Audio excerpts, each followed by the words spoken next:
I'm glad to have you here. Follow my story until the end and comment the city you're watching from." My son looked me in the eye and said, "Mom, just don't come to the wedding." He didn't raise his voice. He didn't look angry. He just stood in my kitchen, wouldn't sit down, and asked me to disappear from the most important day of his life. I smiled the way mothers do when they don't want their children to see the hurt, reached for his hand, and whispered, "Okay, sweetheart." He looked relieved. That hurt more than anything else. What he didn't know was that his name wasn't on a single wedding contract. Mine was, and when there were no flowers, no cake, and 200 confused guests standing in an empty hall, I was exactly where he told me to be. Nowhere.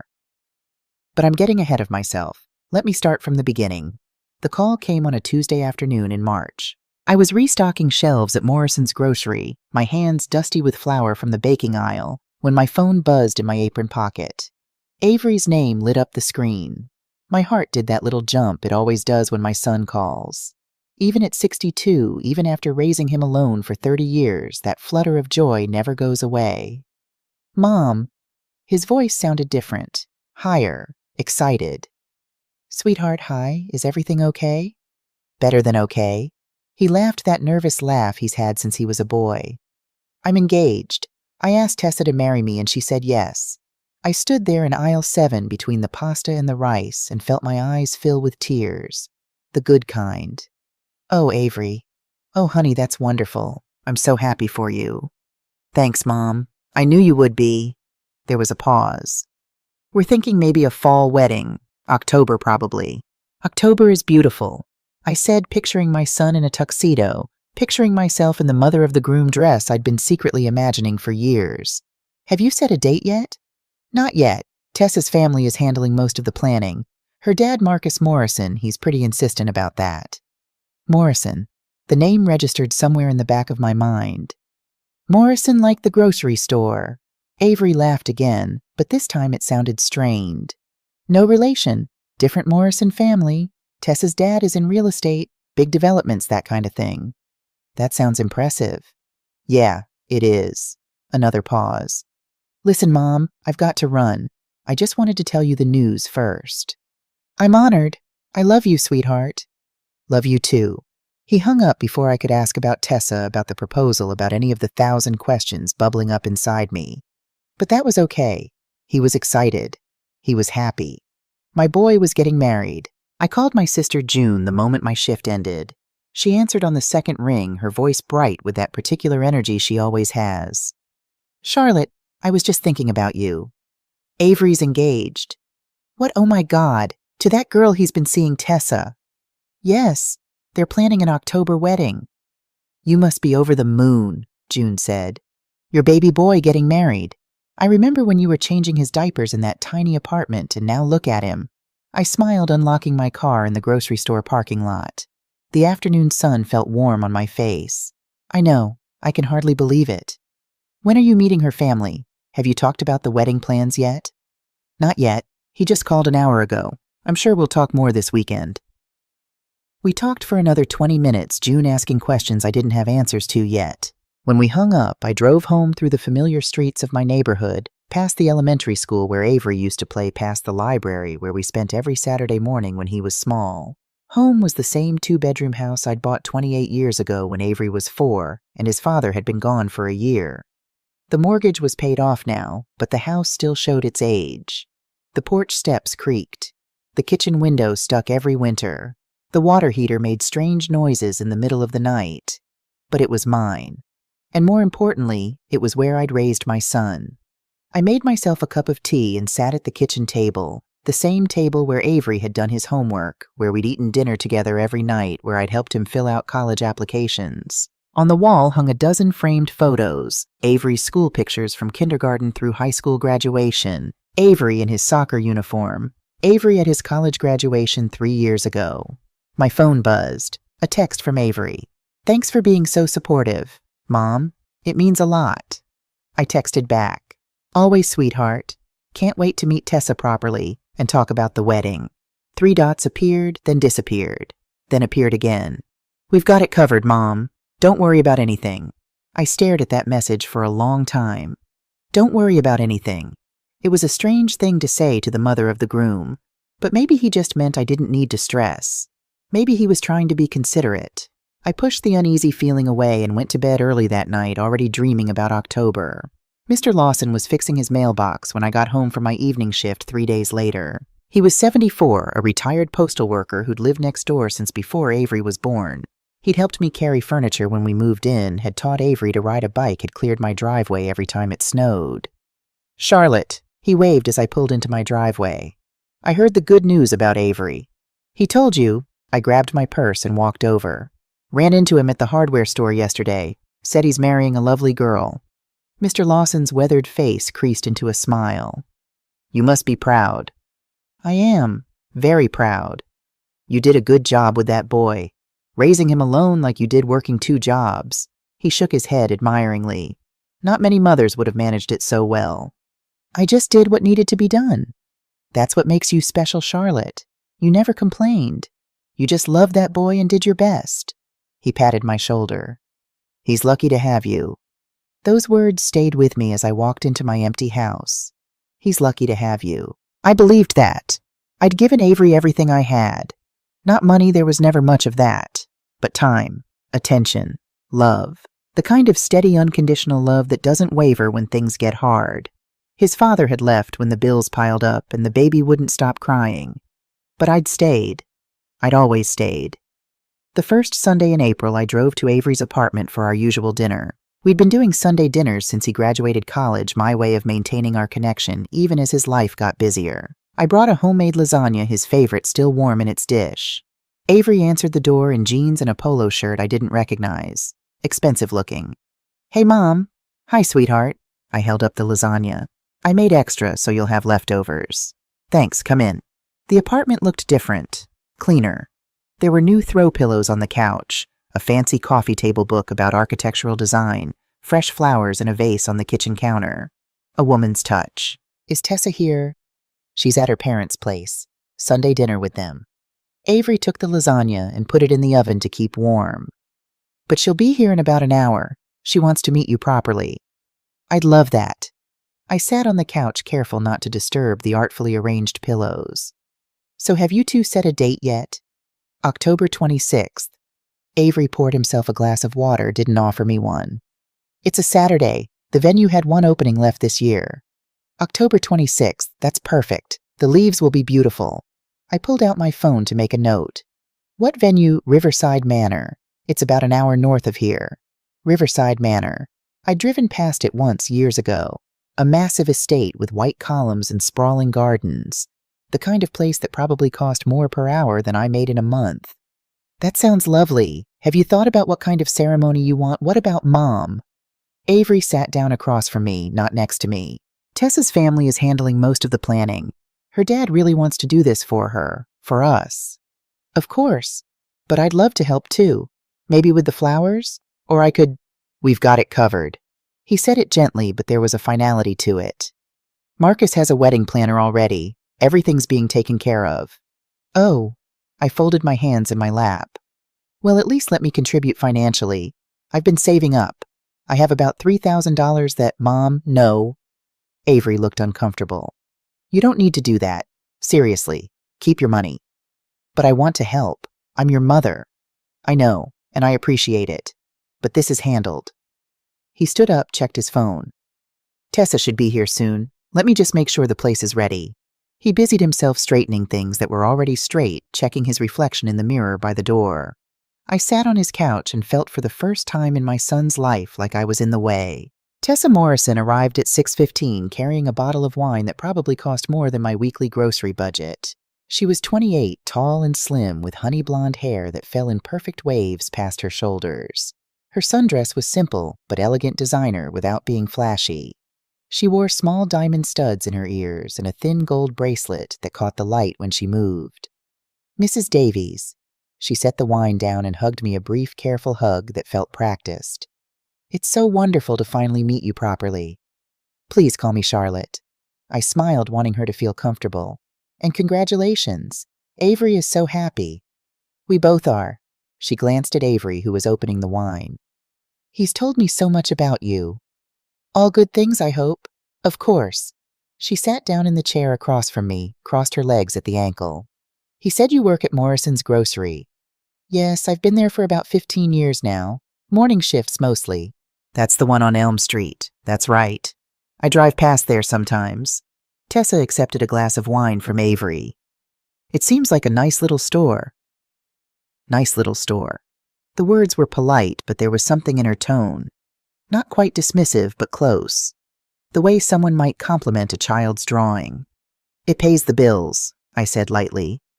And I work evenings cleaning offices downtown. Keeps me busy. 2 jobs. Tessa sipped her wine. That must be exhausting. You do what you need to do. Avery carried the lasagna to the table. Dinner's ready. We ate, and I asked Tessa questions about herself. She'd gone to a private college in New England, majored in marketing, now worked for her father's real estate company, doing social media and client relations. She talked about luxury properties and high-end developments, about yacht clubs and golf courses, about clients who flew in from New York and California. I listened and smiled and asked follow-up questions, even though I understood maybe half of what she was talking about. Her world was so different from mine. Not better or worse, just different. So, I said when there was a lull, tell me about the wedding plans. Avery said you're working with a planner. Yes, Katie Rodriguez. She's phenomenal. Tessa's face lit up. She's done all the major weddings in our area. She's the one who got us the Riverside Manor booking. It was completely booked for the year, but she has connections. That's wonderful. And have you chosen colors yet? A theme? Burgundy and gold. Elegant fall aesthetic. We're having the ceremony in the gardens at 4 o'clock, then cocktail hour in the solarium and dinner in the grand ballroom. She pulled out her phone, showed me photos. This is the inspiration board Katie put together. The images were stunning. Rich colors, elaborate centerpieces, chandeliers dripping with crystals.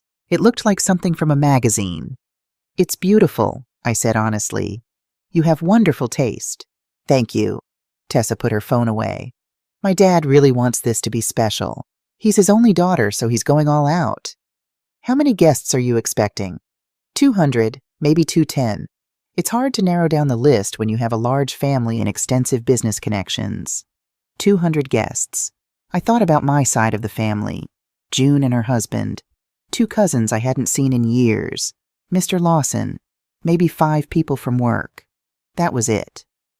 Will you need help with anything? I asked. Addressing invitations, making favors. I'd love to be involved however I can. Tessa and Avery exchanged a glance. It was quick, but I saw it. Actually, Tessa said carefully, Katie is handling all of that. She has a whole team, but we appreciate the offer. Of course. Well, if you think of anything at all, we'll let you know. Avery stood up, started clearing plates. Who wants coffee? The rest of the evening passed pleasantly enough. Tessa was polite, attentive, laughing at my stories about Avery as a child. But there was a distance there, a careful politeness that never quite warmed into genuine connection. When I left at 9, hugging Avery goodbye, I told myself it was fine. Tessa was young. She probably felt awkward getting to know her future mother-in-law. These things took time.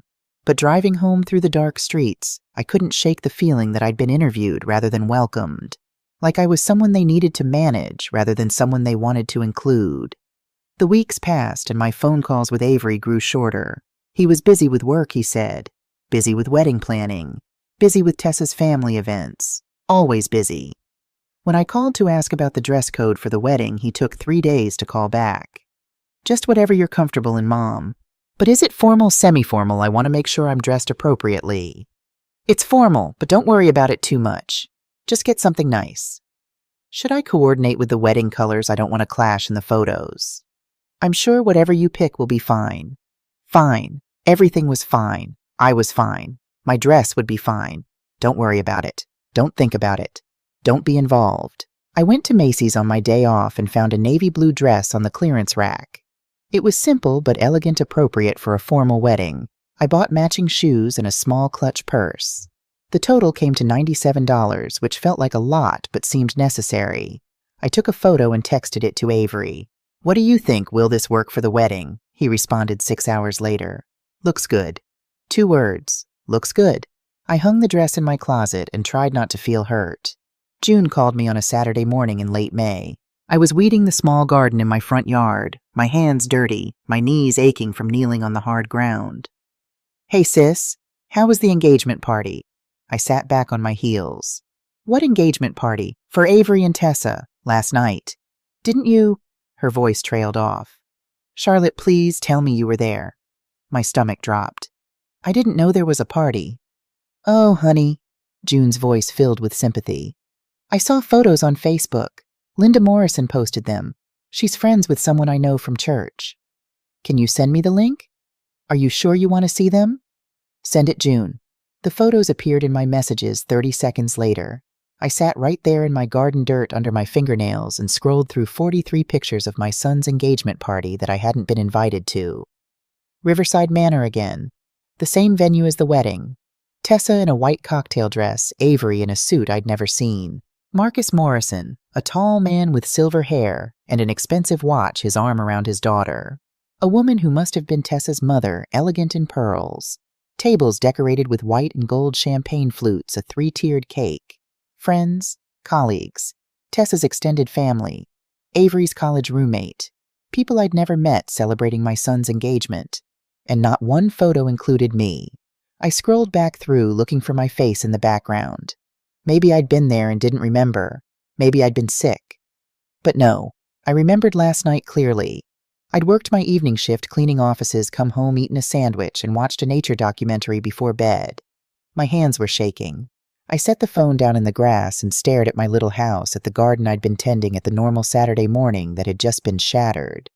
June called back. "Charlotte, I'm here. Did he really not tell you?" "He really didn't." "That son of a—" June caught herself. "I'm coming over." "No, it's okay. I'm fine." "You're not fine. Nobody would be fine. I'm coming over." She arrived 40 minutes later with coffee and muffins from the bakery downtown. We sat at my kitchen table, the same table where I'd helped Avery with his homework for 13 years, and I tried to make sense of it. "Maybe it was a last-minute thing," I said, not believing it. "Maybe he tried to call and I missed it." "Charlotte." June took my hand. "Look at those photos. That was planned for weeks. The decorations alone took time. Maybe he thought I was working." "Did you tell him you were working?" "No, he didn't ask." June's jaw tightened. "What's going on with him? This isn't like Avery." "I don't know." I wrapped my hands around my coffee mug, needing the warmth. "He's been distant since the engagement. Calls are shorter. He doesn't ask me to come over anymore. And now this. You need to talk to him. And say why didn't you invite your mother to your engagement party? He'll just say he forgot or that it slipped his mind or—" "Then he'll lie to your face," June finished. "And at least you'll know where you stand." But I didn't call Avery that day, or the next, because I was afraid of exactly what June said. I was afraid he would lie to me and I would know for certain that something had changed between us, that I had somehow become someone to be managed rather than included. Instead, I put my phone away and spent the weekend cleaning my house, scrubbing grout and organizing closets, keeping my hands busy so my mind wouldn't spiral. On Monday morning, my phone rang. Avery. "Hey, Mom." "Hi, sweetheart. Sorry I haven't called. Things have been crazy with the wedding planning." "I'm sure." I took a breath. June mentioned she saw photos from an engagement party. Silence, long enough that I thought the call had dropped. "Avery. Yeah, we had a little gathering at Riverside Manor, just close family and a few friends. I didn't know about it." "Didn't I tell you?" His voice was too casual, too light. I could have sworn I mentioned it. It was really last minute. Tessa's mom put it together pretty quickly. How last minute June said there were decorations and a cake. Just a week or two of planning. You know how Tessa's family is. They can pull things together fast when they want to. A week or two. Plenty of time to call me. Plenty of time to send a text. Plenty of time to remember that your mother might want to be there. "I would have liked to come," I said quietly. "I know. I'm sorry, Mom. It was just a small thing. Nothing big." Nothing big. 43 photos. 200 people. A 3-tiered cake. "Okay," I said, because what else could I say? "Listen, I've got to run. Meeting in 5. Love you." He hung up before I could respond. I sat in my car in this grocery store parking lot 10 minutes before my shift started and cried.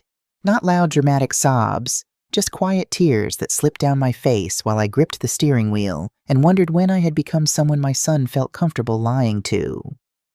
2 weeks later, Mr. Lawson caught me checking the mail on a Thursday afternoon. "Charlotte, good to see you." He walked over, moving slowly. His arthritis was worse this year. "How are you holding up?" "I'm fine, thanks. How's your back?" "Oh, you know, good days and bad days." He smiled, then his expression shifted to something more concerned. "I'm glad I ran into you. I wanted to ask how you're feeling." "Feeling I'm fine. Avery told me you haven't been well. That's why you haven't been around for the wedding planning. I just wanted to check on you." The mail slipped from my hand. Envelopes scattered across the sidewalk. "He said what?" Mr. Lawson bent down slowly to help me gather them. "He stopped by last weekend. Said you'd been under the weather. Nothing serious, but that you needed rest." He handed me my water bill and a credit card offer. "I told him if you needed anything at all to let me know. You've been a good neighbor all these years." "I'm not sick." "You're not?" He looked confused. "But Avery said I'm perfectly healthy." I clutched the mail to my chest. "I work 40 hours a week. 2 jobs. I'm not sick." "Oh." Mr. Lawson's face creased with concern. "I must have misunderstood." "You didn't misunderstand. He lied." The words hung in the air between us. Mr. Lawson didn't know what to say. Neither did I. "I should go," I said. "Thank you for caring enough to ask." I walked back to my house, closed the door, and stood in my living room surrounded by photos of my son. The boy I'd raised. The boy who'd never lied to me, not about anything important. The boy who was now telling our neighbors I was sick, so he had an excuse for why I wasn't involved in his wedding.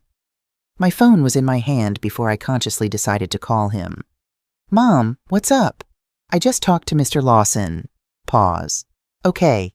He said you told him I've been sick, that I'm not involved in the wedding planning because I'm not feeling well." I didn't say you were sick exactly." "What did you say exactly?" I told him you'd been tired, that you needed rest. I didn't want him bothering you about wedding stuff." "Why would Mr. Lawson bother me about your wedding?" "He wouldn't. I just meant—" Avery sighed. "Look, I didn't mean anything by it. I was just trying to deflect questions." "Questions about what?" "About why you're not more involved. About why you haven't met Tessa's family yet." "People ask, Mom, and I don't know what to tell them." "You could tell them the truth. That I've offered to help and been told everything's handled." "It's more complicated than that." "Then explain it to me." Silence. Long and heavy. "I can't right now," Avery finally said. "I'm at work." "When can you explain?" "I don't know. Soon. I promise we'll talk soon." "Avery, I've got to go. Love you." The call ended. I stared at my phone at my son's contact photo, him at his college graduation, smiling his arm around me, and felt something crack inside my chest. He was lying to me. About small things, maybe, but lies nonetheless. And somewhere beneath the hurt, a darker thought was forming. If he was lying about small things, what else was he lying about? In early June, June called me after her Wednesday evening service at church. "I need to tell you something and you're not going to like it." I was folding laundry on my bed, one of my few evenings off. "What is it?" "I was talking to Eleanor Winters after church. You remember her? She used to teach Sunday school when Avery was little." "I remember." "She asked about you. Said she'd heard from someone that you were going through something difficult." June paused. "Something about mental health struggles." The t-shirt I was folding slipped from my hands. "What, I told her that was absolutely not true, that you're fine. But Charlotte, she heard it from someone who heard it from someone else. There are rumors going around." "What kind of rumors?" "That you're unstable, that you're having some kind of breakdown, that Avery is worried about you." June's voice was tight with anger. "Who the hell is saying these things?" I sat down on my bed, surrounded by half-folded laundry. "I don't know. Is Avery telling people this? He told Mr. Lawson I was sick." "This is more than sick, Charlotte. This is people thinking you're mentally unwell. This is serious." "I know. You need to confront him. Today. Right now. And say, what are you telling people I'm crazy? He'll deny it." "Then at least you'll know he's lying to your face." I called Avery that night. He didn't answer. I called again an hour later. Voicemail. I texted, "We need to talk. Please call me." He called back at 10:30, right when I was getting ready for bed. Hey, Mom. Sorry, it's been a crazy day. What's up? People are saying things about me, about my mental health. Who's saying things? People from church, neighbors, friends of friends. I sat on the edge of my bed. Avery, are you telling people I'm having some kind of breakdown? No, of course not. Mom, I would never. Then where are these rumors coming from? I don't know. Maybe someone misunderstood something. You know how gossip spreads. What would they misunderstand? I don't know. His voice rose, frustrated. Maybe someone heard that you've been stressed about money or work or something and turned it into something bigger. People love drama. I'm not stressed about money. Well, you work 2 jobs. Maybe people assumed. Or maybe someone told them I was unstable. Mom, I didn't tell anyone that. I swear. He sounded sincere, almost convincing. But I remembered the way he'd looked relieved when I agreed not to come to his wedding. I remembered the engagement party I'd never been invited to. I remembered Mr. Lawson's concerned face when he asked about my health. Okay, I said, not believing him, but too tired to fight. Okay. I'm sorry people are saying things. That's not fair to you. No, it's not. I'll see you soon, all right? Maybe we can do Sunday dinner at your place this week. That would be nice. Great, I'll text you. Love you. Love you too. He didn't text me. Sunday came and went. No call, no message, no dinner. The following week, I was cleaning the offices downtown when I found something. I wasn't snooping, not really. I was emptying trash cans in one of the conference rooms when I saw a folder on the table. It was thick, cream-colored, with elegant gold lettering, Morrison Davies Wedding. My hands shook as I opened it. Inside were vendor contracts, payment schedules, timeline documents, seating charts. I flipped through quickly, knowing I shouldn't, but unable to stop myself. And there, on page after page, I saw my name. Primary contact, Charlotte Davies. Emergency contact, Charlotte Davies. Billing contact, Charlotte Davies. Florist contract, Charlotte Davies. Bakery contract, Charlotte Davies. Venue contract, Charlotte Davies. Photography, Charlotte Davies. DJ services, Charlotte Davies. Catering, Charlotte Davies. Every single vendor had my name listed as the primary contact. Not Avery's, not Tessa's, not Marcus Morrison's. Mine. I turned to the back of the folder and found a handwritten note on Riverside Manor letterhead, paperclipped to a blank sheet. Avery. Change all contacts to Tessa's name ASAP. Make sure Mom's name isn't on anything final. We'll handle the billing transition when Dad's ready to pay. T. The note was dated April 15th, 2 weeks after the engagement was announced. I stood in that conference room, trash bag in one hand and wedding folder in the other, and understood 3 things simultaneously. 1, Avery had used my information to book every wedding vendor. 2, he'd planned to remove my name before the wedding. 3, he never wanted me involved at all. I took photos of every page with my phone, hands shaking, heart pounding, trying to work quickly before someone came in. When I was done, I put the folder back exactly where I'd found it and finished cleaning the office. At home, I spread printed copies of the photos across my kitchen table and studied them. There had to be an explanation. Maybe Tessa had put my name down temporarily because they needed someone with better credit. Maybe this was some kind of financial strategy I didn't understand. But the note was clear. Make sure Mom's name isn't on anything final. I wasn't meant to know about any of this. I was supposed to show up to the wedding in my $97 dress, smile in the family photos, and never know that my name had been on every contract. My phone rang. June. I've been thinking about what you said, she told me, about the rumors, and I did some asking around. And I think they're coming from Tessa's family, or at least that's where they started. Someone mentioned hearing at a real estate association event that Marcus Morrison's future son-in-law came from a difficult family situation, that his mother had challenges. Challenges. That's the word they used. Challenges. I looked at the contracts spread across my table at my name repeated dozens of times and felt something shift inside me. Not anger exactly, something colder, clearer. June, I need to tell you something. I told her everything. The contracts, the note, the plan to remove my name. When I finished, she was silent for a long moment. What are you going to do? She finally asked. I don't know yet. You could confront him, and he'll have an excuse. He'll say it was a mistake or a misunderstanding or that he was going to tell me. Then what? I looked at the documents again. At my name, my contact information, my email address I barely used except for bills and important things. I'm going to find out exactly how deep this goes, I said, and then I'm going to decide. Avery showed up at my house on a Thursday evening in late June without calling first. I was making dinner, just spaghetti and jarred sauce, nothing fancy, when I heard his car in the driveway. He knocked instead of using his key. That should have been my first clue. Hey, Mom? He stood on my porch, hands in his pockets. He didn't step inside when I opened the door. Avery, I wasn't expecting you. Come in, I'm just making dinner. Are you hungry? No, I'm good. He came inside but didn't take off his jacket. Didn't sit down. Just stood in the middle of my small living room like he was visiting a stranger.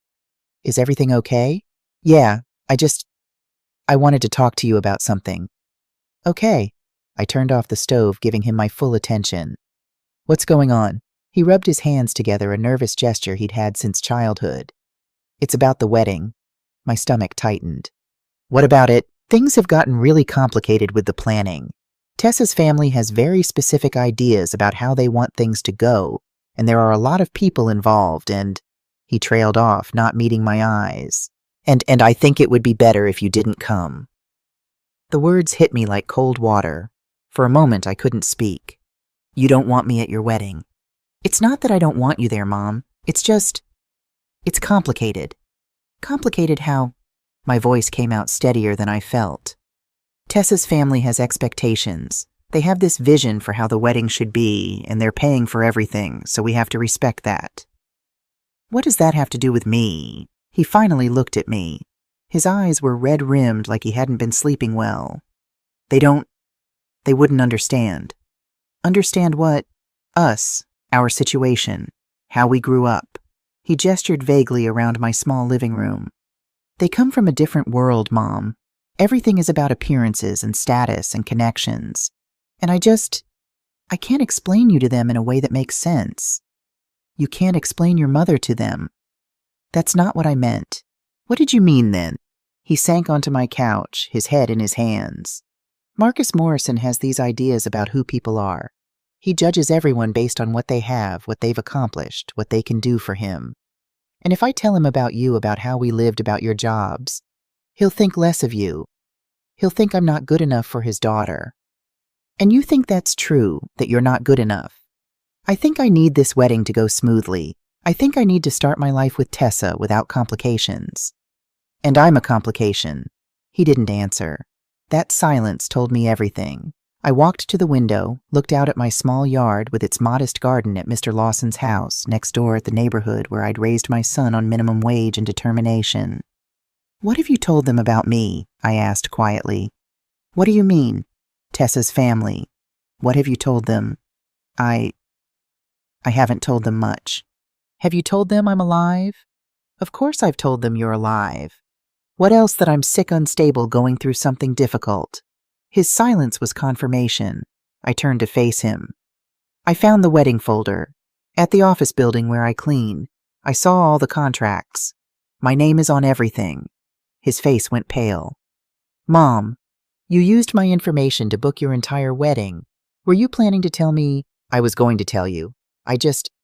We needed someone with good credit to hold the deposits, and Tessa and I didn't have enough history with some of the vendors, and you were going to change it all to Tessa's name before the wedding. How did you? I saw the note from Tessa, telling you to make sure my name wasn't on anything final. I crossed my arms. You weren't just excluding me from the wedding, you were erasing me completely. It wasn't like that. Then what was it like? I was trying to protect you. From what? From them, from their judgment, from their questions, from having to watch them look down on you. Tears were streaming down his face now. I've seen how they treat people who don't fit their world, Mom. They're polite to your face and vicious behind your back. I didn't want that for you.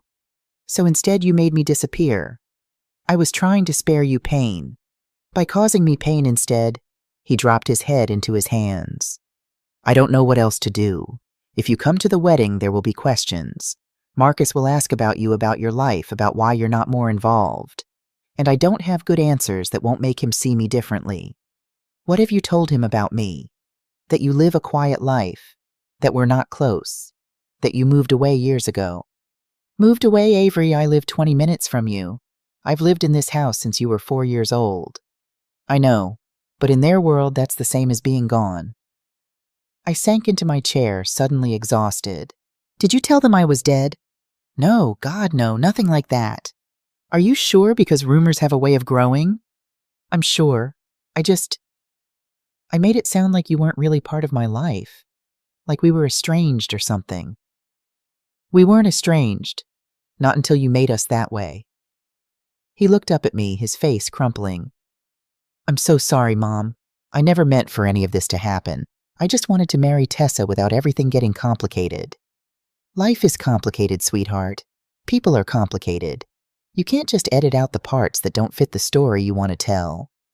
I know that now. But the wedding is in 4 months and everything is set, and if I try to change things now... He wiped his eyes. Please, Mom. Please just let me have this. I'll make it up to you after. I promise.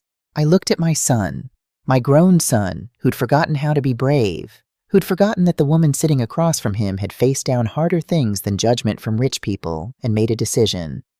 Okay, he looked up hopeful. Okay, sweetheart. I won't come to your wedding. The relief on his face broke my heart all over again. Thank you. Thank you, Mom. You don't know what this means. I think I do. He stood awkward now that he'd gotten what he came for. I should go. Tess is expecting me for dinner. Of course. He hesitated at the door. I do love you, Mom. I hope you know that. I know? I'll call you soon. And after the wedding, things will be different.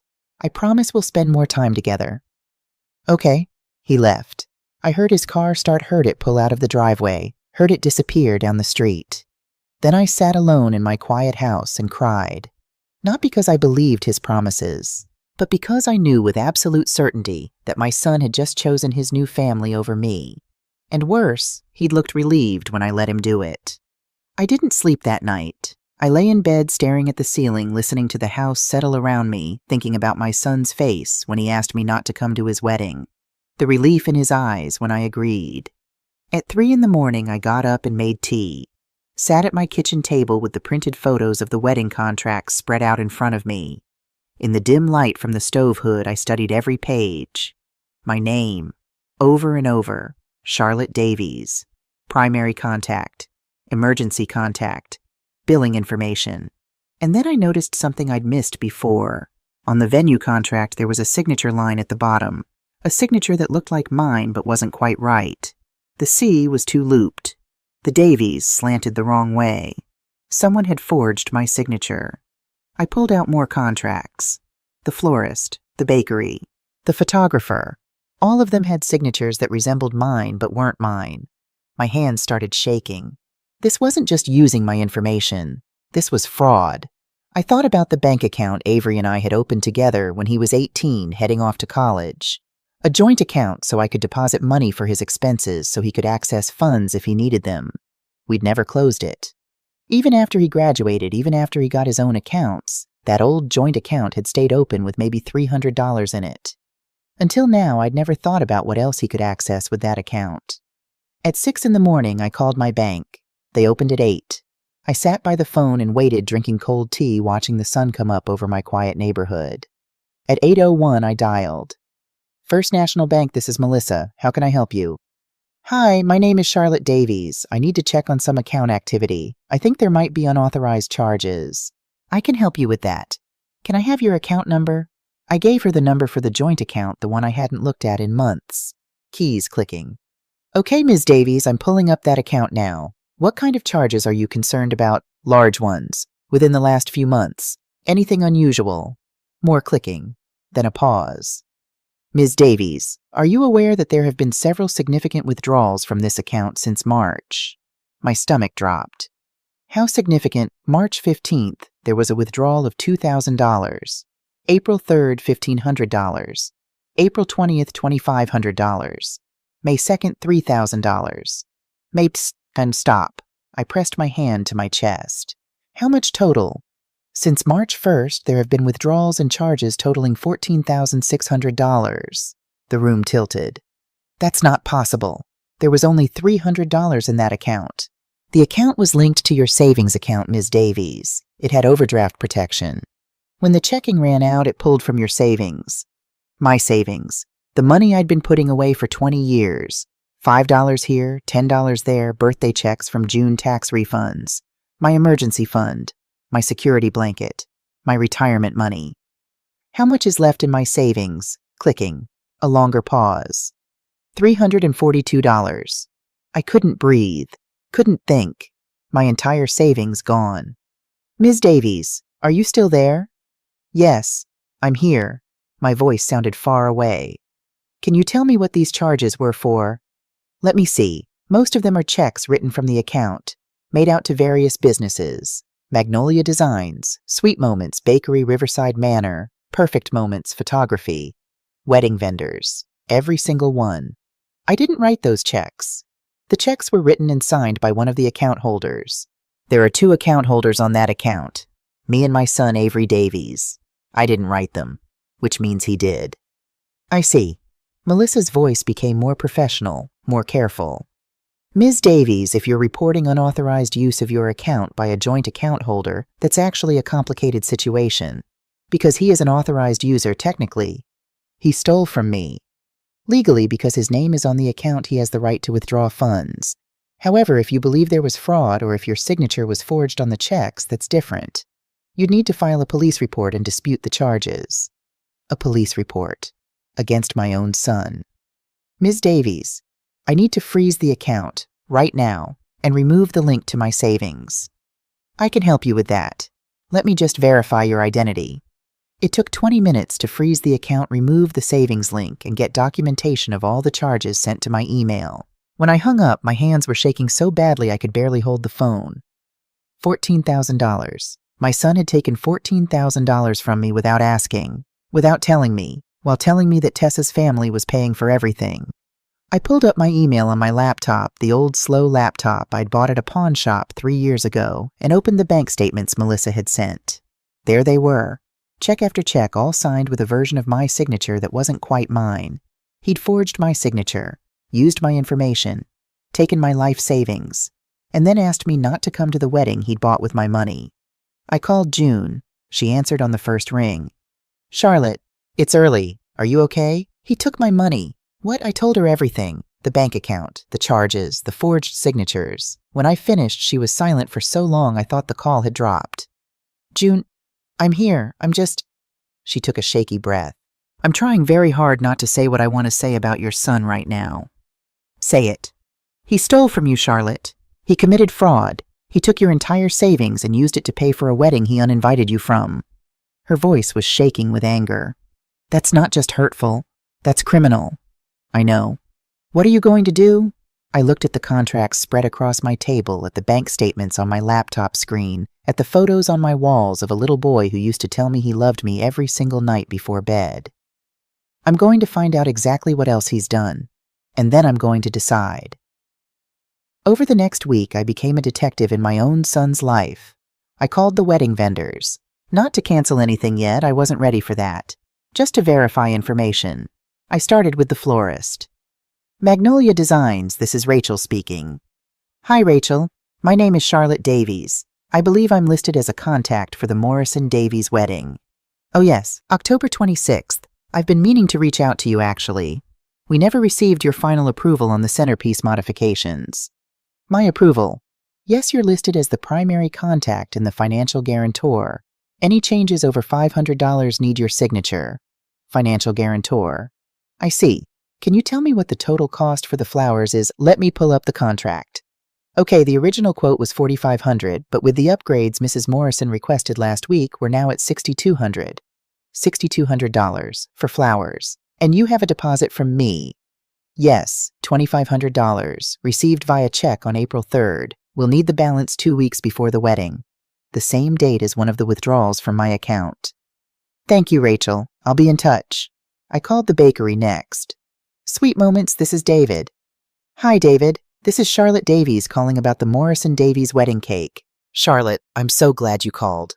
Listen, I wanted to talk to you about the cake topper. The custom gold leaf design Tessa requested is going to add another $800 to the total. And since you're the one on the contract, I need your approval before. How much is the total now? $3,800. $3,800 for cake. I called 6 more vendors. Same story every time. My name on the contract. my signature on the deposit checks, my approval needed for any changes. The total came to just over $53,000. $53,000 for a wedding I'd been uninvited from, a wedding I'd supposedly known nothing about, a wedding that Marcus Morrison had supposedly been paying for. But the story Avery had told his future father-in-law was clearly different from reality. June called me on a Friday evening, her voice tight with urgency. "Charlotte, I need to come over, now." "What's wrong?" "I'll tell you when I get there. 10 minutes. She arrived in 8, parked haphazardly in my driveway, and rushed to my door with a folder in her hands. "You're not going to believe this." She sat at my kitchen table without taking off her jacket. "You know my friend Patricia from church?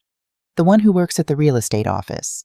"Yes, she works for Morrison Development, Marcus Morrison's company." June opened the folder. "I asked her to do some discreet digging for me. Charlotte Avery has been lying about everything." She spread papers across my table, printouts from the company website, news articles, society page photos. "This is from a real estate association gala in April." June pointed to a photo of Marcus Morrison in a tuxedo surrounded by well-dressed people holding champagne flutes. "Patricia was there. She overheard him talking to some potential investors." "What did he say?" "He was bragging about his daughter's engagement. Someone asked about Avery's family, and Marcus said—" June looked at me, her eyes full of pain for me. "He said the boy's mother isn't in the picture. Sad story, really. She abandoned him when he was young. His father raised him alone until he passed a few years ago." The room spun. "What, Avery told them you abandoned him? That his father raised him? That his father is dead?" "His father abandoned us. I raised him. His father is alive in Arizona somewhere, last I heard." "I know, but that's not the story Avery told them." June pulled out another document. "And there's more. Patricia said Avery's been positioning himself as a self-made man from a tragic background. He told people he put himself through college on scholarships and loans, that he worked his way up in his company through nothing but hard work and determination. I paid for half his college. I took extra shifts to help with his expenses." "I know, honey, I know." June squeezed my hand. "But in Avery's version of his life, you don't exist. You've been written out completely, and the father who left you both has been turned into some kind of tragic hero figure." I pulled the photos closer, staring at Marcus Morrison's face. "Does Tessa know?" Patricia thinks Tessa believes the story Avery told her. She's been telling people about her fiancé's difficult past, how proud she is of him for overcoming it, how he's had to build a life without family support, while using my money to pay for his wedding. "Exactly." June leaned back in her chair. "The deposit checks, the ones he forged your signature on, those probably went through before Marcus agreed to pay for the wedding." Patricia heard that Marcus initially said Avery and Tessa should pay for their own wedding, that it would be good for them to start their marriage by building something themselves. So Avery used my money to show Marcus he was financially responsible. And once Marcus saw that Avery could handle it, he probably felt more comfortable stepping in to pay for the bigger expenses. But by then, all the contracts were already in your name. I looked at the society page photos at Marcus Morrison with his arm around his daughter at Avery, standing next to them looking proud and happy. A perfect family. No aging mother with 2 minimum wage jobs to complicate the picture. "There's something else." June hesitated. Patricia said she heard Tessa mention once that there was going to be a family contribution to the wedding costs, that Avery's late father's sister, his aunt, was helping financially as a wedding gift. His late father's sister. You, Charlotte. In the story Avery told them you're not his mother. You're his dead father's sister who's helping with the wedding out of familial obligation. The pieces clicked into place. The contracts in my name, the forged signatures, the story about an aunt helping out. Avery hadn't just erased me as his mother. He'd recast me as a bit player in someone else's life story. Someone convenient for paperwork, but not important enough to attend the wedding. "He turned me into a dead man's sister," I said quietly. "Yes. To hide the fact that I'm alive, that I'm his mother, that I raised him. Yes." I stood up and walked to the window. Outside, Mr. Lawson was watering his garden in the fading evening light. Normal life continuing normally while mine fell apart. "What are you going to do?" June asked. I turned to face her. "I'm going to let him have exactly what he asked for." "What do you mean?"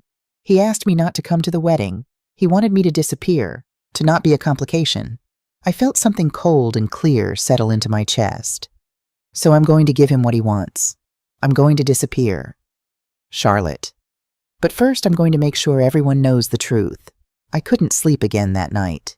I lay in bed thinking about Avery as a little boy, the way he used to climb into my bed during thunderstorms, the way he'd hold my hand crossing the street until he was 8 years old, the way he'd call me at college homesick and scared, and I'd talk to him until he felt better.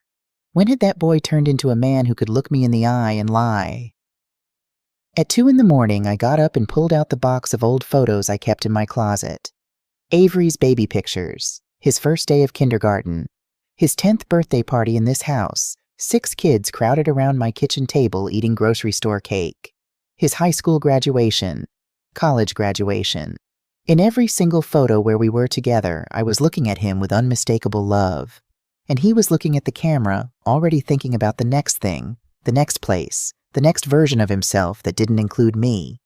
I put the photos away and opened my laptop, pulled up my bank account. $342. That was all I had left in the world. My next paycheck wouldn't come for another week. Rent was due in 3 days, $800. I had $30 in cash in my wallet. I couldn't pay my rent. My son had stolen my savings, forged my signature, and now I couldn't pay my rent. I pulled up the website for legal aid in my county, read through the information about filing police reports for fraud, for prosecuting family members, for recovering stolen funds. I could do it. I could report him, get my money back, watch him face legal consequences. But he was still my son. I closed the laptop and sat in the dark kitchen, and that's when I realized something. I didn't want revenge. I wanted something else entirely. I wanted him to face the truth, not in a courtroom, not through police. I wanted him to stand in front of all those people he'd been lying to and finally tell the truth about who he was, where he came from, who had loved him. And there was only one way to make that happen. At 8 a.m, I called work and used one of my vacation days. Then I drove to the office of Sarah Mitchell, the free legal consultation lawyer whose number I'd found online. Her office was in a strip mall between a dry cleaner and a phone repair shop. Small but clean. She was maybe 40 with kind eyes and a firm handshake. Ms. Davies, thank you for coming in. You mentioned on the phone this was about fraud. I told her everything. She listened without interrupting, taking notes on a yellow legal pad. When I finished, she sat back in her chair. Ms. Davies, I'm going to be very honest with you. This is a complicated situation. I know. Because your son was a joint account holder, he technically had the right to access those funds. However, the forged signatures on the vendor contracts, that's clear fraud. You could absolutely press charges. But he's your son, and family fraud cases are messy. They take time, they're emotionally devastating. And even if you win, the money might be gone by then. Spent on the wedding. Hard to recover. What if I don't want to press charges? Then your options are more limited. You could confront him directly. You could tell the wedding vendors what happened. You could... She paused. Why don't you tell me what you actually want to happen here? I thought about that. What did I want? I want him to tell the truth. I want everyone who's been lied to, his fiancée, her family, all those people at that wedding. I want them to know who he really is, who I really am. I want the lies to stop. Sarah nodded slowly. Okay, let's talk about your rights regarding those vendor contracts. She explained that because my name was on the contracts, because my forged signature had made me the primary contact and financial guarantor, I actually had legal standing to modify or cancel services. You're listed as the responsible party. That means you have the right to make changes. Even if your son objects. Even if Tessa's family objects. Legally, those contracts are with you. So I could cancel the wedding. You could. But Ms. Davies, I need to warn you, if you do that, you will permanently damage your relationship with your son, possibly beyond repair. He already damaged it beyond repair when he stole from me and erased me from his life. Fair point. Sarah leaned forward. Here's what I suggest. You have power here. The question is how you want to use it. You could cancel everything and destroy the wedding, or you could use that power as leverage to force the truth to come out. How, Ted? Call the vendors. Tell them the truth about the situation. Put them on notice that you're the actual contact and that you're aware of what's been happening. Don't cancel yet, just establish your authority. Then contact your son and tell him you know everything. Give him a choice. He can tell everyone the truth himself, or you'll tell them for him. And if he doesn't, then you decide how far you're willing to go. I spent that entire Saturday making phone calls. First, the wedding planner, Katie Rodriguez. Ms. Rodriguez, this is Charlotte Davies. I'm listed as the primary contact for the Morrison Davies wedding. Oh, Charlotte. Yes, I've been meaning to reach out. We have some final details to Ms. Rodriguez. I need to inform you of something. I did not authorize the use of my name or signature on any of these contracts. My son Avery Davies forged my signature and used my financial information without my permission. Silence. Then carefully, I'm sorry, could you repeat that? The signatures on those contracts are not mine. I filed a report with my bank about fraudulent use of my accounts. I'm calling to inform you that I'm aware my name is on your contracts, and I want you to know that I am the legal contact, not my son. I see. Ms. Davies, this is very unusual. What exactly are you asking me to do? Nothing right now. I'm simply establishing that I'm aware of the situation and that any changes or approvals need to come through me directly. Not through Avery, not through Tessa. Me. Understood. I'll make a note in the file. I called 5 more vendors with the same message. Each one responded with confusion and concern. Each one promised to make a note. Each one now knew that something was very wrong with the Morrison Davies wedding. Then I sat down and wrote an email to Avery. Avery, I know everything. I know you took $14,600 from my savings account without my permission. I know you forged my signature on wedding vendor contracts. I know you told the Morrison family that I abandoned you, that your father raised you, that your father is dead. I know you've been telling people I'm your late father's sister, not your mother. I know every vendor for your wedding has my name on their contracts, not yours. I've contacted my bank and frozen the joint account. I've contacted the wedding vendors and informed them that I am the legal contact on all contracts. I've spoken to a lawyer about fraud charges. You asked me not to come to your wedding. You wanted me to disappear from your life. But you forgot something important. You built your new life using my name, my money, and my identity. You can't erase me when I'm literally on every contract. You have 1 week to tell Tessa and her family the truth about everything. About who I am. About where you came from. About the money. About the lies. If you don't, I will. And I won't do it quietly. You wanted me gone, but I'm not going anywhere until everyone knows the truth. Mom, I read it 3 times. Changed nothing. Hit send. Then I sat back and waited. He called 17 minutes later. Mom, what the hell? You can't just, I can and I did. You're threatening me. I'm telling you the truth. Something you seem to have forgotten how to do. I can explain everything. You've had months to explain. You chose to lie instead. I was trying to protect. Don't you dare tell me you were protecting me. You stole from me, Avery. You forged my signature. You told people I was dead. That's not protection. That's erasure. Silence. I could hear him breathing hard, panicking. What do you want? He finally asked. I want you to tell the truth. I can't just tell Marcus and Tessa that I lied about everything. The wedding is in 4 months. Everything is already planned.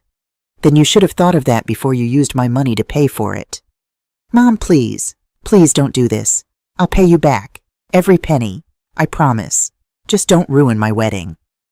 I'm not ruining your wedding, Avery. Your lies are ruining your wedding. I'm just refusing to hold them up anymore. What if I told them after the wedding, after the honeymoon, I could sit down with Tessa and explain everything then? When things are calmer. More lies, just pushed down the road. It's not lying, it's timing. It's cowardice. He started crying, real gut-wrenching sobs. I can't lose her, Mom. I love her. If she finds out I lied about all of this, she'll leave me. And if she marries you without knowing the truth, what kind of marriage will that be? A happy one. We're happy together. We work. Why can't you just let me have this? Because it's built on lies. And lies always collapse eventually. I'm just giving you the chance to tell the truth on your own terms. 1 week isn't enough time. You've had 4 months. Mom, 1 week, Avery, or I start calling people myself. I hung up. My hands were shaking. My heart was pounding.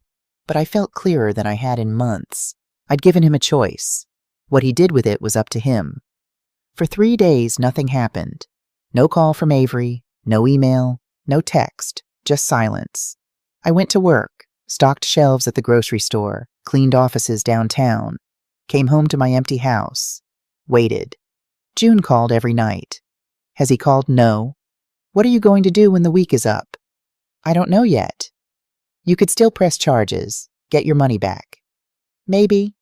But I didn't want to press charges. I wanted my son to do the right thing. I wanted him to remember who he used to be before he decided I was someone to be ashamed of.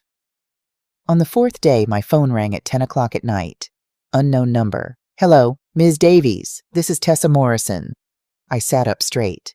Tessa, hi. I'm sorry to call so late. I hope I'm not disturbing you. Her voice was tight, controlled. I was wondering if we could meet for coffee tomorrow. Just the two of us. Of course. Is everything okay? I'd rather talk in person if that's all right. What time works for you? 10 in the morning. There's a coffee shop on Main Street, the Daily Grind. I know it. I'll be there.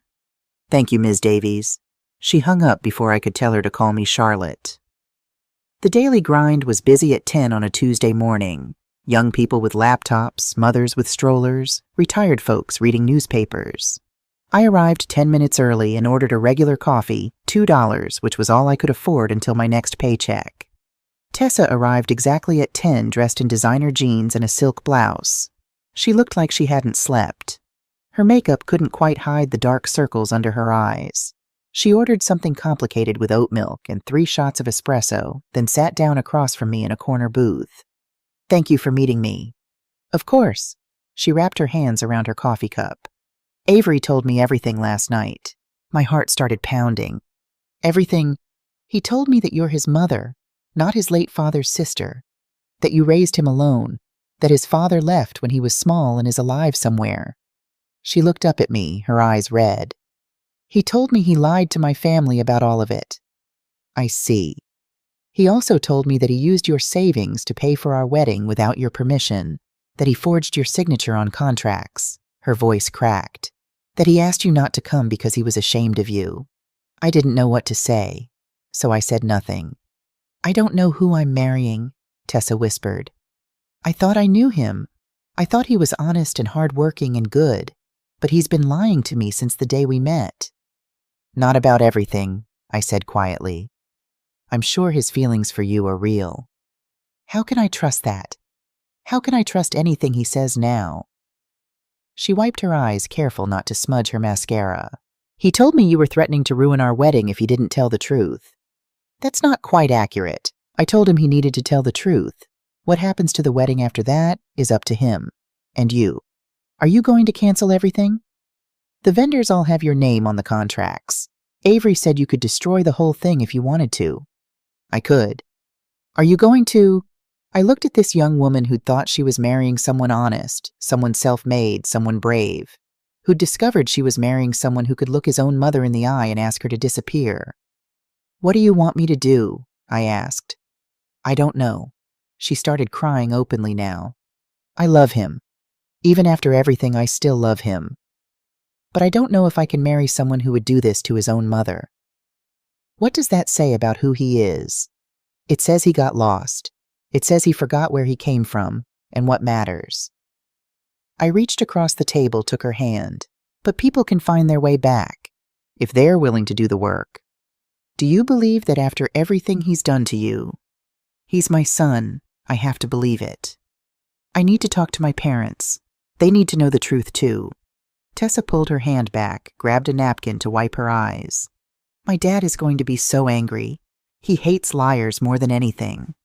Your father will react however he reacts. That's not your responsibility. Avery is terrified of him.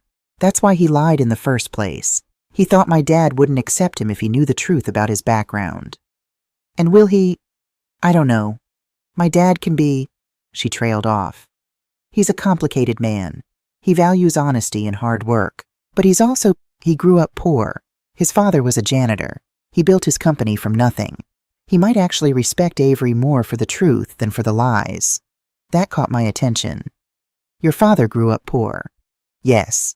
He doesn't talk about it much now, but yes. He worked his way through community college cleaning buildings at night, started his company with a loan from a friend, and built it into what it is today.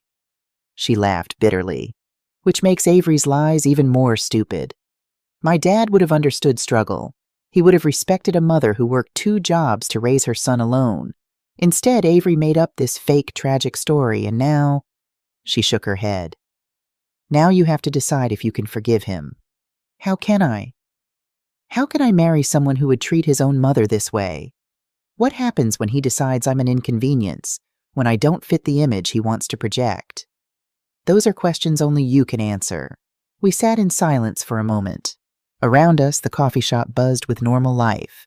People laughing, talking, working. Nobody knowing that in this corner booth, a wedding and a family were falling apart. I need to ask you something, Tessa said. Why didn't you just destroy everything when you found out? Why give him a chance to tell the truth himself? Because destroying him doesn't heal me, and because… I stopped trying to find the right words. Because I spent 30 years teaching him right from wrong, and I needed to know if any of those lessons stuck, if he could still choose to do the right thing even when it was hard.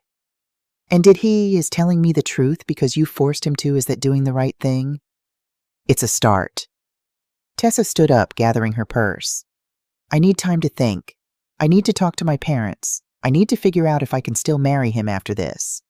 That's wise. Ms. Davies, Charlotte, please. Charlotte, she smiled sadly. I'm sorry. I'm sorry we met this way. I'm sorry Avery did this to you. And I'm sorry I didn't ask more questions sooner. You have nothing to apologize for. I think I do. I saw signs that something was off. Little inconsistencies in his stories. Times when he'd get defensive if I asked about his family. I didn't want to see it. I was in love. I wanted to believe the version of him he was showing me. We all do that sometimes. She left and I sat alone with my $2 coffee, wondering what would happen next. 2 days later, on a Thursday evening, someone knocked on my door. Hard. Aggressive. I opened it to find Marcus Morrison standing on my porch. He was tall, probably 6'2", with silver hair and sharp blue eyes. His suit probably cost more than my monthly salary. He looked furious. Ms. Davies, we need to talk. Mr. Morrison, would you like to come in? No, I wouldn't. He stayed on the porch, and I realized he didn't want to be seen entering my modest little house. Even now in his anger, he was worried about appearances. I want to know what the hell is going on with my daughter's wedding. I think Avery and Tessa should have explained. Oh, they explained. They explained that your son has been lying to my family for months, that he stole from you, that he pretended you were some distant aunt instead of his mother. He stepped closer. What I want to know is what you did to make him so ashamed of you that he had to lie. The words hit like a slap. Excuse me. My daughter is in tears. My wife is devastated. I have 200 guests expecting a wedding in 3 months, and I'm finding out the groom is a liar and a thief. So I'm asking you, what did you do to create this situation? I felt my spine straighten, felt something cold and strong settle into my chest. I raised him, alone. After his father left us, I worked 2 jobs, minimum wage jobs, to keep a roof over his head and food on the table. I helped him with homework every night. I went to every school event. I put myself last so he could have what he needed. And when he went to college, I worked extra shifts to help pay for it because I didn't want him drowning in debt. Marcus's expression didn't change. What I did, I continued, my voice steady, was love him unconditionally. What I didn't do was fit the story he wanted to tell you about himself. So he erased me. He turned me into someone more convenient, someone who wouldn't embarrass him in front of people like you. People like me. People with money. People who judge others based on what they have instead of who they are. That's not fair. Isn't it? Your daughter told me you grew up poor, that your father was a janitor, that you built your company from nothing.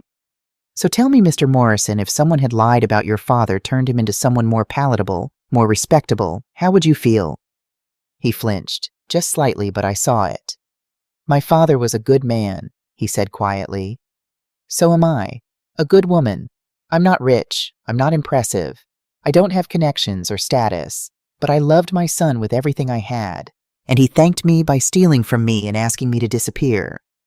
Marcus looked at me for a long moment, Some of the anger had drained from his face, replaced by something else. Shame, maybe, or recognition. Tessa wants to cancel the wedding. That's her choice. I want to know what you're going to do. You have your name on all the contracts. You could destroy everything with a phone call. I could. Are you going to? I don't know yet. What do you want, money? You want me to pay you back what Avery took. I want my son to stand up and tell the truth, to stop being ashamed of where he came from, to remember that the woman he's trying to hide is the same woman who loved him when no one else did. That's not going to happen if there's no wedding. Then maybe there shouldn't be a wedding. Marcus shook his head. You're vindictive, bitter. I can see why he wanted distance. No, Mr. Morrison. I'm a woman with dignity, and I'm done apologizing for existing. He turned and walked back to his car, a BMW black and gleaming. He got in and drove away without looking back. I closed the door and leaned against it, my heart pounding. I'd just told off one of the wealthiest men in the county, defended myself to someone who thought money made him better than me, and it felt good. My phone buzzed, a text from Avery. My life is falling apart. Are you happy now? I typed back. No, but I'm not the one who broke it. I didn't hear from him again that night. The week before the wedding, I made my decision. I wasn't going to cancel everything. That would be cruel, and cruelty had never been who I was. But I also wasn't going to let this wedding happen as if nothing had changed, as if the truth didn't matter. On Monday morning, I called the florist first. Rachel, this is Charlotte Davies. Charlotte, I was hoping to hear from you. We need final approval on the mount. Rachel, I need to make some changes to the order. Oh, okay. What kind of changes? I'd like to reduce the arrangement to something much simpler. Instead of the elaborate centerpieces and ceremony flowers, I'd like just simple bouquets for the wedding party. That's it. Silence. Then carefully, Charlotte, that's a significant reduction. Are you sure the wedding is in 5 days? I'm sure. What would that cost? Well, the bouquets alone would be about $1,200, but you've already paid a $2,500 deposit for the full order. You'd lose the deposit if you cancel the rest. I understand. Please make the change. Okay, I'll process this today. But Charlotte, you should know that Tessa called me yesterday asking about the flowers. She seemed to think everything was still on track. Tessa doesn't have authorization to make changes. Only I do. Understood. I'll send you a confirmation email. When we hung up, my hands were shaking, but I called the bakery next. David, this is Charlotte Davies about the Morrison Davies wedding cake. Charlotte, yes. What can I do for you? I need to change the cake order. Instead of the 5-tier custom cake, I'd like to order a simple 2-tier cake. Basic vanilla. No gold leaf, no custom design. Just a simple wedding cake. Charlotte, the wedding is in 5 days. I'm already halfway through constructing the custom cake you ordered. I didn't order that cake, David. My son did using my name. I'm the one on the contract and I'm making a change. Long pause. This is very unusual. I know. I apologize for the inconvenience, but I need to reduce the order. A simple 2-tier cake will cost about $400. You've already paid $1,800 as a deposit. You'll lose the difference. I understand. All right, I'll make the change. But Charlotte, I have to tell you, people are going to notice. This is a 200-person wedding. A 2-tier cake isn't going to be enough for that many guests. That's not my concern. When I hung up, I felt sick, but I kept going. I called the venue next. This one was harder. Riverside Manor, this is Jennifer speaking. Jennifer, this is Charlotte Davies. I'm calling about the Morrison Davies wedding. Oh yes, Charlotte. We're so excited for Saturday. Everything is on track for a beautiful event. I need to put a hold on the final preparations. I'm sorry, I'm listed as the primary contact and financial guarantor on your contract. I need to formally notify you that I'm putting a hold on all final arrangements until I provide written authorization. Ms. Davies, I don't understand. The wedding is in 5 days. We have staff scheduled, rentals ordered, the kitchen is planning the menu. I understand this is inconvenient, but I need to exercise my rights as the contract holder. Has there been a problem? Is this about payment because Mr. Morrison has already... This isn't about payment. This is about authorization. I'm simply notifying you that no final arrangements should be made without my direct written approval. Ms. Davies, if you're planning to cancel this wedding, we need more notice than 5 days. Our cancellation policy. I'm not canceling. I'm putting things on hold. For how long? I'll let you know. I hung up before she could argue further. My heart was racing. This was real now. I was actually doing this. The calls started that afternoon. First Avery. What the hell are you doing? The florist just called Tessa saying you reduced the flower order. The wedding is in 5 days. I'm exercising my rights as the contract holder. You're sabotaging my wedding. No, Avery. I'm simply not paying for an elaborate wedding I'm not invited to. If you want the original flowers and cake, you and the Morrisons are welcome to pay for them yourselves, directly, without using my name or my money. We can't just change everything now. The vendors won't. Then you should have thought of that before you forged my signature and stole my savings. Mom, please, I'm begging you, don't do this. I gave you a week to tell the truth. You told Tessa. That's good. But what about Marcus? What about the 200 guests who are coming to celebrate? Are they going to hear the truth, or are you going to keep lying? I can't just stand up at my wedding and announce that I'm a liar. Then maybe you shouldn't have a wedding. I hung up. 10 minutes later, Tessa called. Charlotte, what's happening? The vendors are calling me saying you're changing everything. The wedding is in 5 days. We can't change things now. Tessa, I'm sorry. I truly am. But I can't fund a wedding I'm not welcome at with money that was stolen from me. If your family wants to pay for the original arrangements, they can contact the vendors directly. My dad already paid the venue. He gave them $30,000 for the venue itself. But the flowers, the cake, the photography, those contracts are in my name. Those deposits came from my stolen money. I have the right to modify them. You're punishing me for what Avery did. No, sweetheart. I'm protecting myself from being used anymore. I didn't know he stole from you. I didn't know about any of it until last week. I know, and I'm sorry you're caught in the middle, but this is between me and my son. She started crying. Everyone's going to know something's wrong. Small flowers, tiny cake, everything downgraded. They're going to ask questions. Then maybe it's time they got answers. That evening, Marcus Morrison showed up at my door again. This time he didn't wait to be invited in. He pushed past me into my living room. You vindictive woman, do you have any idea what you're doing? Yes, I do. My daughter is devastated. The wedding is in 5 days and you're destroying it piece by piece. I'm not destroying anything. I'm simply not funding it anymore with money that was stolen from me. I'll pay for the flowers, I'll pay for the cake. Just tell the vendors to restore the original orders. The contracts are in my name, Mr. Morrison. If you want to pay for new arrangements, you're welcome to order them directly, but you'll have to do it without using my identity. There's no time. The vendors can't produce new arrangements in 5 days. Then perhaps you should have made sure your future son-in-law wasn't committing fraud when he booked them. Marcus's face turned red. I could sue you for this. For intentional interference, for what? For refusing to participate in my own exploitation, for exercising my legal rights over contracts that are in my name. I stood my ground.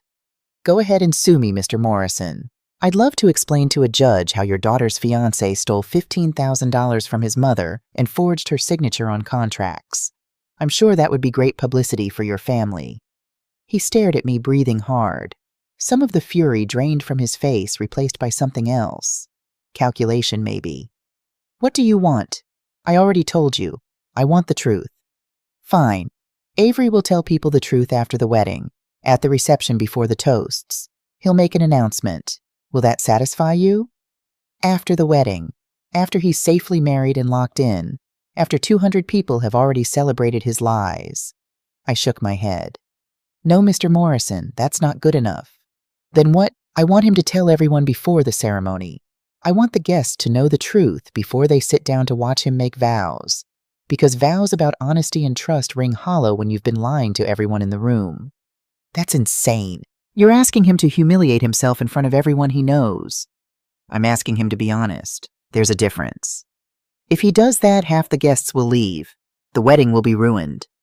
If half the guests can't handle the truth about where he came from, then maybe they shouldn't be there in the first place. Marcus pulled out his phone. I'm calling my lawyer. Go ahead. But know this, I've already spoken to legal aid.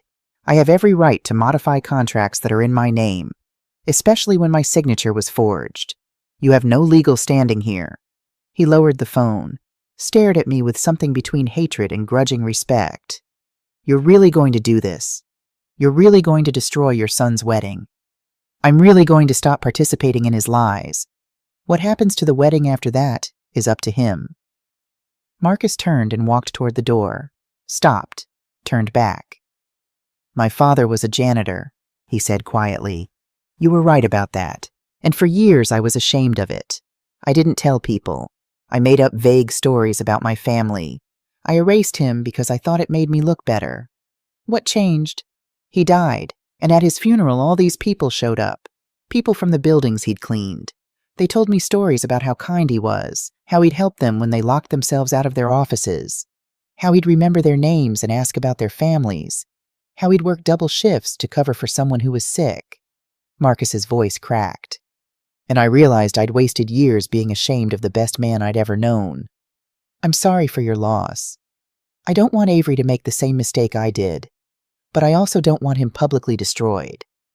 Then help him find a way to tell the truth with dignity. That's all I'm asking." Marcus left without another word. Saturday morning dawned clear and beautiful. October 26th, perfect weather for a wedding. I woke up at 6 and sat in my kitchen drinking coffee, staring at my phone. No calls, no texts, no word about whether Avery had decided to tell the truth or let the disaster unfold. At 8, June called. "Are you going?" "I don't know. Charlotte, if you're going to go, you need to decide now. You need to get ready." "He doesn't want me there." "Screw what he wants. Do you want to be there? Did I want to watch my son marry someone while 200 people whispered about the reduced flowers and tiny cake? Did I want to see him stand at that altar, still wrapped in his lies? Or did I want to be there to witness what happened when the truth finally came out?" "I think I do," I said quietly. "Then get dressed. I'm coming to pick you up." "June, you don't have to. I'm your sister. If you're going to walk into that mess, you're not doing it alone. I'll be there in an hour." She hung up before I could argue. I went to my closet and pulled out the navy blue dress, the one I'd bought months ago for a wedding I'd been uninvited from. It still had the tags on it. I got dressed slowly, did my makeup carefully, put on the shoes that hurt my feet but looked nice, looked at myself in the mirror.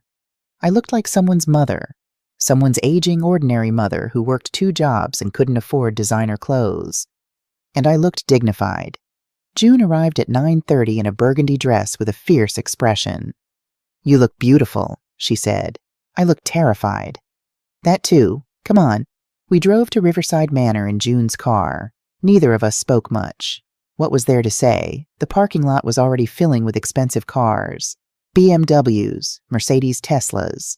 June's 10-year-old Honda looked out of place like I felt out of place. But we parked and got out anyway. The manor was even more beautiful than in the photos. White columns, manicured gardens, a massive tent set up on the lawn for the reception. People in elegant clothes milling around, champagne glasses in hand, even though it was only 10:30 in the morning. No one noticed us at first. We were just 2 more middle-aged women in a sea of wedding guests. We walked toward the entrance, and that's when I saw them. The flowers. Rachel had followed my instructions. There were simple bouquets for the wedding party, nothing more. No elaborate arrangements flanking the entrance. No cascading florals on the columns. Just emptiness where there should have been beauty. People were noticing. I heard whispers as we passed. "Where are the flowers? This seems sparse for a Morrison wedding." "Do you think something happened?" Inside was worse. The grand ballroom was set up for the reception, and I could see the cake table at the far end. The 2-tier simple cake sat alone, looking tiny and inadequate in the space meant for something spectacular. "Oh my," June breathed beside me. A woman in an elegant pantsuit approached us. The wedding planner, I realized. Katie Rodriguez. "Excuse me, may I see your invitation?" I didn't have one. I'd never received one. "I'm Charlotte Davies," I said. "Avery's mother." Her eyes widened. "Ms. Davies, we didn't know you were coming. You're not on the seating chart." "I know. I'm not officially invited. But I thought I should be here anyway." Katie looked around nervously. "Perhaps you should wait in the anteroom until we can figure out where to seat you." "I'll stand in the back. I don't need a seat." "Ms. Davies, it's fine, really." Katie hurried away, presumably to tell someone I'd arrived. June and I moved toward the garden where the ceremony would be held. Rows of white chairs faced an arch covered in, I looked closer, the simple flowers I'd ordered. The arch that was supposed to be dripping with roses and orchids now had just a few scattered bouquets. It looked sad, unfinished, wrong. I felt a twinge of guilt. Then I remembered I didn't create this situation. I just stopped enabling it. People were starting to take their seats. I saw Marcus Morrison near the front talking tensely with a group of men in expensive suits. Saw Tessa's mother, elegant in a champagne-colored dress, dabbing at her eyes with a handkerchief. And then I saw Avery. He was standing to the side with his best man wearing a tuxedo that probably cost more than my monthly rent. He looked pale, scared. He saw me and froze. Our eyes met across the garden. For a moment, everything else fell away. My son, my boy, looking at me like I was a stranger, like I was the enemy. Marcus saw me next. He walked over quickly. "Charlotte, you came." "I did." "Did Avery—" He didn't finish the question. "I haven't spoken to him since Tuesday." Marcus nodded slowly.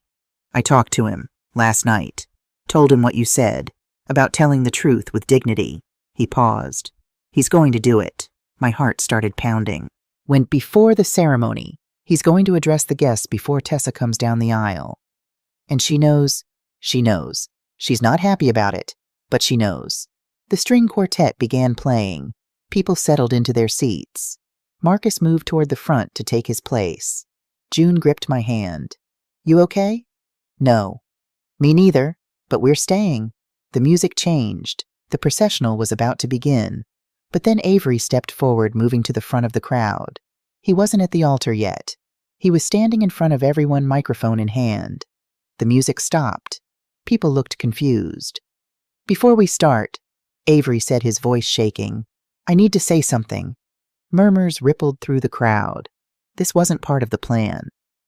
Most of you know me as someone who built himself up from a difficult past. Someone who overcame tragedy to get here today. He took a shaky breath. That story is a lie. Gasps, whispers, confused looks. The truth is, my mother is alive. She's here today. She's standing in the back. He looked directly at me. Her name is Charlotte Davies, and she raised me alone after my father left when I was 5 years old. I felt 200 pairs of eyes turned toward me. June squeezed my hand tighter. My father didn't die. He didn't raise me. My mother did. She worked 2 jobs, minimum wage jobs, to keep us fed and housed. She helped me with homework every night. She saved money to help pay for my college. She loved me unconditionally. Tears were streaming down his face now. And I repaid her by being ashamed of her, by telling you all lies about where I came from, by telling the Morrison family that she wasn't in my life, that she was unstable, that she was— He stopped, his voice breaking. By telling them she wasn't worth including in the most important day of my life. The silence was deafening. Worse than that, I stole from her. I forged her signature on wedding contracts. I used her savings, $15,000 she'd spent 20 years accumulating, to pay for this wedding. The wedding I then uninvited her from. Someone in the audience gasped audibly. I saw Marcus's face go rigid. The reason the flowers are different today, the reason the cake is smaller, that's because my mother refused to keep funding a wedding she wasn't welcome at. And she had every right to do that. Every legal right. Every moral right. Avery walked down the aisle toward me. People moved aside, staring. He stopped in front of me. "Mom, I'm sorry. I'm so sorry. I was ashamed of the wrong things. I was ashamed of being poor, of having a mother who cleaned offices for a living, of not fitting into this world."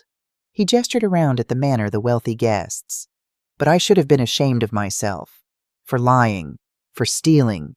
For trying to erase the person who loved me most." I couldn't speak. Tears were blurring my vision. "I don't deserve your forgiveness. I know that, but I'm asking for it anyway. And I'm asking you to stay, to be here, to be part of this day if there's still going to be a day." He glanced back toward the altar where Tessa should have been. "Because none of this means anything if it's built on lies." The silence stretched out, everyone waiting for me to respond. I looked at my son, really looked at him, and saw the little boy who used to hold my hand, who used to tell me he loved me, who used to be proud that I was his mother. "You hurt me," I said quietly, deeper than I thought possible. "I know. You stole from me. You lied about me. You asked me to disappear. I know. And now you're asking me to forgive you in front of 200 people. I know it's not fair. I know I don't deserve. You don't. I took a breath. But I'm going to forgive you anyway. Because that's what mothers do. We forgive even when it hurts. Even when we shouldn't. He started sobbing. Actually sobbing like a child. But Avery, hear me clearly. I will never let you treat me this way again. I will never hide who I am to make you comfortable.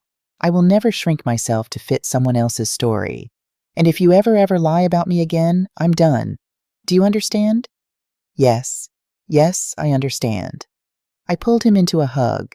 He clung to me like he used to when he was small, and I let him. Because he was still my son, even when he was terrible at it. When we pulled apart, I looked toward the back of the garden where the bridal party was supposed to enter. Tessa stood there in her wedding dress watching us. Her face was pale makeup streaked with tears. Everyone turned to look at her, waiting. She took a step forward, then stopped. I can't, she said, her voice carrying across the silent garden. I'm sorry, I can't do this. Tessa walked down the aisle, but not toward Avery, toward her father. Dad, I need to talk to you, privately, now. Marcus looked between his daughter and the assembled guests. Tessa, honey, everyone's here. We can talk after. No, now. They disappeared into the manor. Avery stood frozen at the altar, looking lost. The guests began murmuring. Some people stood up. Others checked their phones. The wedding planner rushed around trying to maintain order. June leaned close to me. What do you think is happening? I think she's making a choice. We waited. 10 minutes. 15. The murmuring grew louder. Some guests started drifting toward the parking lot. Then Tessa and Marcus emerged. Tessa's eyes were red, but her jaw was set, determined. She walked to the front of the garden and took the microphone from where Avery had left it. Thank you all for coming today, she said, her voice steady despite the tears. I know this has been unconventional. Nervous laughter from some guests. What Avery said is true. He lied to me, to my family, to all of you. He lied about where he came from, who raised him, and what kind of person he was. She looked at Avery. And I believed those lies because I wanted to, because they fit the story I wanted our relationship to be. Avery stepped toward her. Tessa, she held up a hand. Let me finish. Please. He stopped. When I found out the truth last week, I wanted to cancel the wedding immediately. How could I marry someone who would treat his own mother this way, who would steal from her and then ask her to disappear? She wiped her eyes. But my father told me something. He told me about being ashamed of his own father, about the years he wasted hiding where he came from. Marcus was watching his daughter with tears in his eyes. And he said that people can change, that shame makes us do terrible things, but recognizing that shame, facing it, that's the first step to becoming better. Tessa turned to face Avery fully. What you did was unforgivable, but you just stood in front of everyone you know and told the truth. You humiliated yourself. You risked everything. Not because your mother forced you to, but because it was right. I should have done it months ago, Avery said. Yes, you should have, but you did it now, and that counts for something. She looked at me. Charlotte, I owe you an apology too. I should have insisted on meeting you properly. I should have asked more questions. I let Avery's lies stand because it was easier than challenging them. You didn't know, I said, but I should have. She turned back to the crowd. So here's what's going to happen. There's not going to be a wedding today. Gasps, shocked murmurs. But there is going to be a party, because you all came here, many of you traveled far, and we have food and music and a beautiful space. So please stay. Eat, drink, celebrate, something. I'm not sure what yet, but something. She looked at Avery. And you and I are going to take some time. We're going to go to counseling. You're going to pay Charlotte back every penny you stole with interest. You're going to rebuild your relationship with your mother properly. And if after all of that we still want to marry each other, we'll do it right. Small ceremony. Honest vows. No lies. What if I can't do all that? Avery asked quietly. Then we won't get married, because I won't marry someone who hasn't learned to value the people who loved him first. She handed the microphone back to the wedding planner and walked off toward the manor. The crowd erupted into chaos. People talking, some crying, some laughing in disbelief. Marcus approached me. Ms. Davies, Charlotte, I owe you an apology. You owe me nothing. I do. I judged you before I knew you.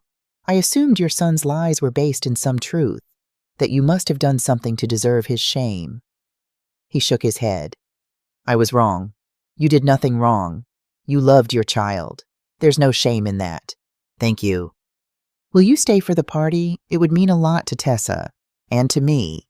I looked at June. She shrugged. We came all this way. Might as well eat some fancy food. Okay, I told Marcus. We'll stay. The non-wedding party was surreal. People who'd come expecting a ceremony instead found themselves at what one guest called the most honest event I've ever attended. Some people left immediately scandalized or uncomfortable, but many stayed. They ate the catered food, drank the expensive wine, and talked about what they'd just witnessed. I found myself surrounded by people wanting to meet me, to tell me they admired my strength, to say they were sorry for what I'd been through. An older woman with kind eyes shook my hand. I raised my son alone too, worked 3 jobs. He's a doctor now, and sometimes I think he forgets where he came from. Your courage today reminded me that we don't have to accept being erased. A younger woman, maybe 30, hugged me. My mom cleaned houses. She died 5 years ago, and I never told her how proud I was of her. Thank you for standing up, for not disappearing. Avery stood off to the side, accepting his own wave of reactions. Some people avoided him. Some shook his hand and said they respected his honesty. A few older men pulled him aside for what looked like serious conversations. June and I sat at a table with plates of food we hadn't paid for, watching the chaos unfold. This is the weirdest wedding I've ever been to, June said. It's not a wedding. That's what makes it weird. Around 6 o'clock, as the sun started to set, Tessa found me. She'd changed out of her wedding dress into a simple blue dress. Charlotte, can we talk? Of course.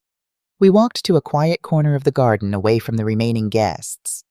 I wanted to thank you, Tessa said, for not destroying everything. You could have. You had every right to.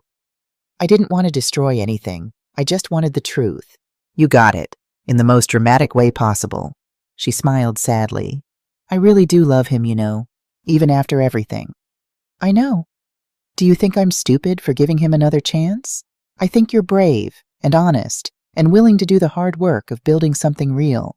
I took her hand. My son is lucky. I hope he realizes that. He will.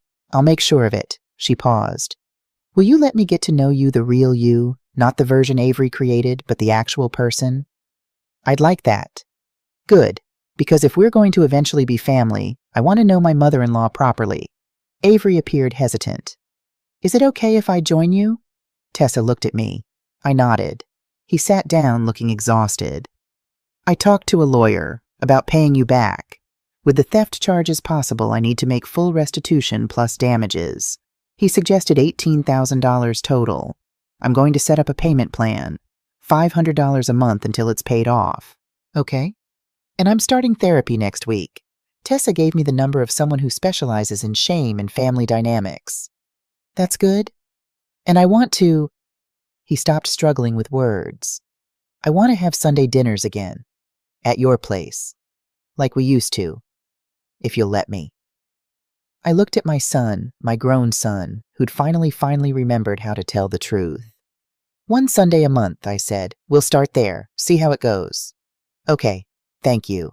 We sat in silence as the sun set over the garden where a wedding hadn't happened, where the truth had happened instead. It wasn't the ending I'd imagined, but it was honest, and maybe that was better. The kitchen in my house smelled like pot roast and rosemary. I'd spent the afternoon cooking not because I had to, but because I wanted to, because Sunday dinners had become regular again, and tonight was special. The doorbell rang at 6. I opened it to find Avery and Tessa both smiling. Hi, Mom. Hi, sweetheart. Come in. They'd gotten married 3 months ago. Small ceremony at the courthouse, just family. Marcus and his wife June and her husband me. Then dinner at a nice restaurant. Simple, honest, perfect. Tessa hugged me. Something smells amazing. Just pot roast, nothing fancy. It's perfect. We ate dinner at my kitchen table, the same table where I'd once sat alone wondering when I'd become someone my son was ashamed of. Now it was crowded with food and conversation and laughter. Avery had paid back the full $18,000. It had taken him a year of extra shifts and careful budgeting, but he'd done it. The money sat in my savings account rebuilt. But more than that, he'd rebuilt trust. Slowly. One Sunday dinner at a time, one honest conversation at a time, one moment of not being ashamed at a time. "Mom, we have news," Avery said after dinner. I looked between them. Tessa was glowing. "We're pregnant." Joy flooded through me. Oh, that's wonderful. 3 months along," Tessa said. "We wanted to wait until we were sure before we told anyone. I'm going to be a grandmother." "Yes. And Mom, we were hoping," Avery looked nervous. "We were hoping you'd want to be really involved. Like we want you to babysit, to be there for birthdays, to be a real presence in the baby's life." "Of course I do.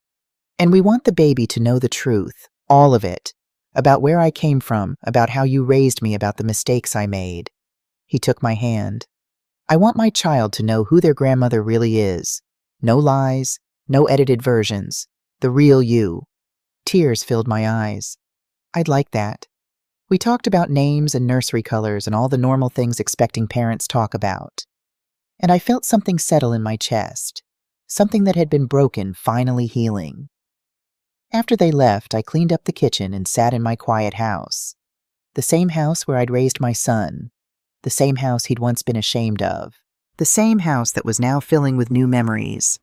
Better ones. My phone buzzed. A text from Avery. "Thank you for never giving up on me, even when I gave up on myself." "I love you, Mom." I texted back, "I love you too, sweetheart. Always." I looked around my small, modest home, at the photos on the walls, at the worn furniture in the kitchen that had seen 30 years of meals, at the life I'd built with minimum wage and maximum love, and I realized something I'd never needed to be anyone other than who I was. The shame had never been mine to carry. I was Charlotte Davies. I'd worked 2 jobs to raise my son. I'd sacrificed and struggled and loved without conditions. And now, finally, my son saw that for what it was, not something to hide, but something to honor. The wedding I never attended had taught us all something important. That truth matters more than appearances. That dignity is something you claim, not something others give you. That real love, the kind that lasts, can only be built on honest ground. I still worked at the grocery store, still cleaned offices at night, still lived in my small house in my modest neighborhood. But I walked different now, like someone who knew her worth. And when my son introduced me to people, he did it with his head up and his voice clear. "This is my mother, Charlotte Davies." That was all I'd ever wanted. Not a fancy wedding, not expensive gifts. Just the simple truth I was here. I'd always been here. And I wasn't disappearing for anyone, not even for love.